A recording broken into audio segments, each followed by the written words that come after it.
Timbog naman sa Binyan, Laguna, ang 5 lalaking illegal umanong nagbebenta ng prescription drug na Valium. Ang kanilang mga parokyano, mga estudyante. Balitang hatid ni John Consulta, exclusive.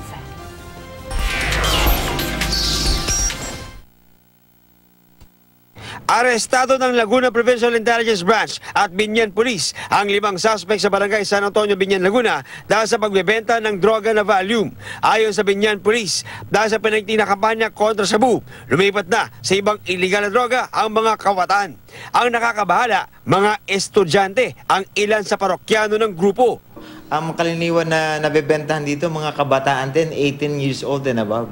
So, habang tumatambay sila, isang tambayan, nagiinom, ginagamit nila itong Valium. Gumamit daw ang mga suspect ng peking reseta para makabili sa drugstore ng Valium na ibinebenta naman nila ng tingi-tingi sa kanilang mga suki. Di na itinanggi ng mga suspect ang krimen. Parang bago lang po yata yung napagbigyan ko. Parang bagong pasok lang. Kaya po hindi niya nahalata na peke yung reseta. Pagkakatapos ko magdota, matatapos ko magdota 1 AM.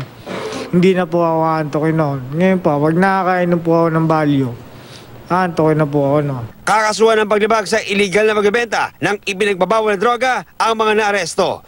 John Consulta, GMA News.